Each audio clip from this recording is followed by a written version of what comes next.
Mahkota. Itu adalah mahkota raja. Semut. Tanda seru. Tanda seru. Eternal Night God King juga sangat marah.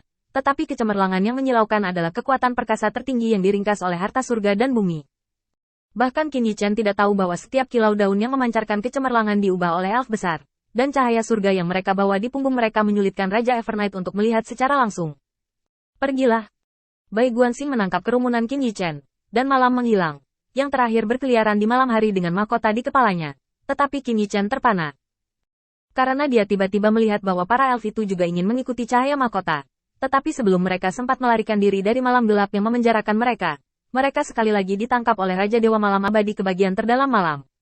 Tanda seru. Mahkota. Itu adalah mahkota para elf. Hanya para elf yang layak mendapatkan kemuliaan. Tapi sekarang, para elf ada di tangan raja ini. Putra Baize, apakah kamu menginginkan elf atau mahkota?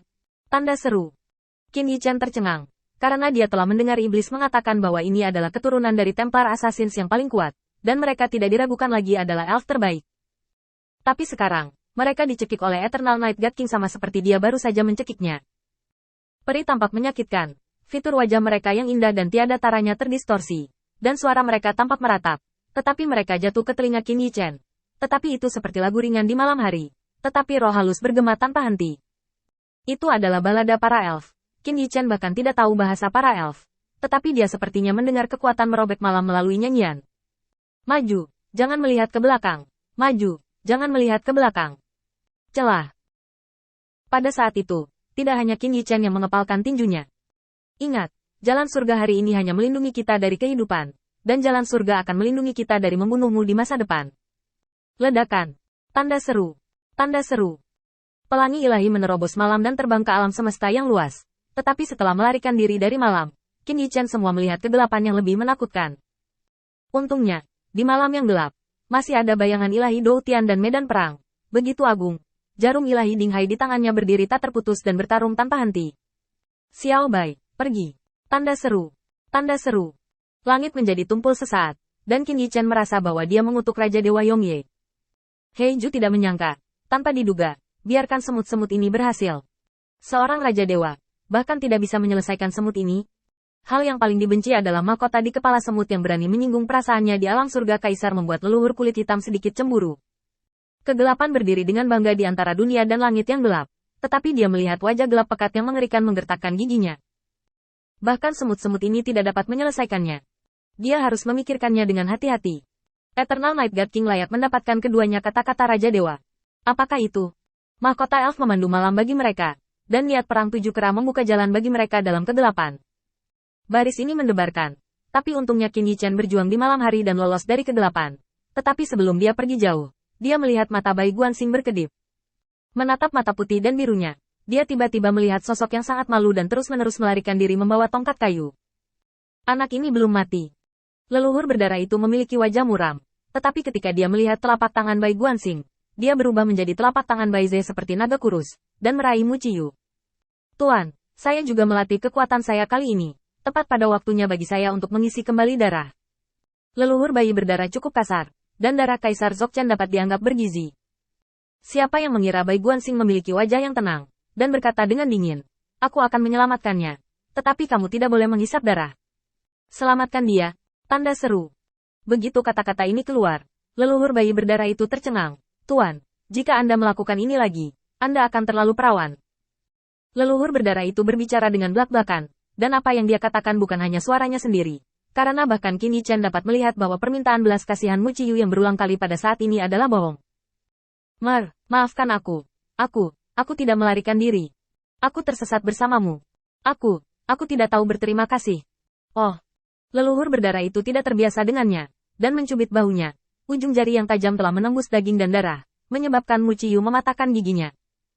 Kalau begitu katakan padaku, apakah totem di bahumu milikmu? Tidak. Aku hanya merawatnya untuk sementara. Hehe, jika kita mati di dalam, bagaimana kamu bisa mengembalikannya kepada kami?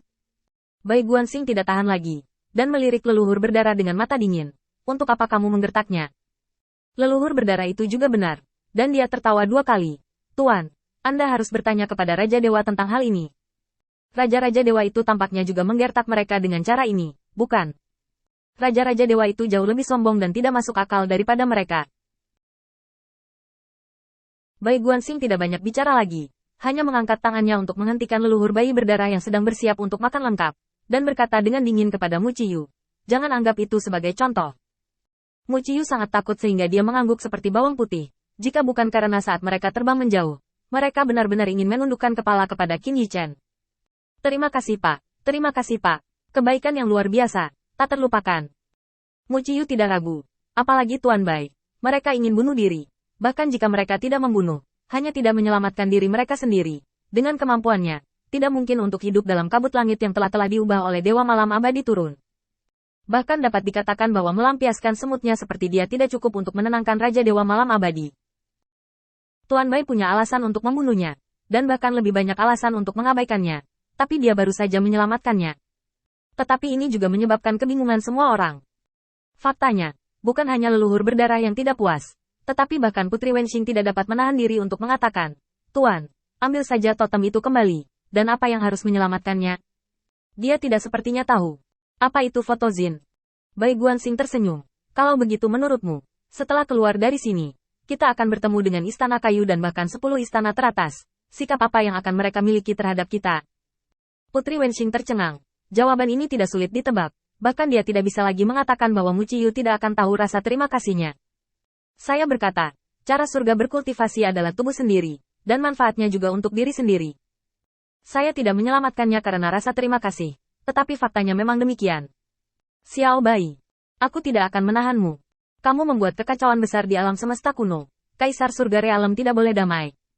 Aku akan mengantarmu kembali. Yuan Qi berubah menjadi cahaya ilahi, terbang oleh kerumunan Qin Yichen, mengawalnya. Bai Guanxing mengangguk, tetapi pada saat ini, dia melihat tatapannya tiba-tiba melintas lagi, dan telapak tangannya jatuh lagi, berubah menjadi telapak tangan Bai Ze, dan dia meraih sosok lain. Tapi sosok ini jelas jauh lebih kuat daripada Mu Qiyu. Menghadapi telapak tangan Dewa Bai Ze yang turun dengan mengesankan, sosok itu terus bergerak dalam ruang dan waktu, menghindar dengan ganas, dan mampu menghadapi tangan Bai Guanxing. Dan Qin Yichen tidak bisa menahan diri untuk tidak tercengang. Sosok ini tidak takut menghadapi kegelapan yang luas. Ini juga berbeda dari Mu Qiyu, dan dia tidak ingin diselamatkan oleh saudara Stargazer.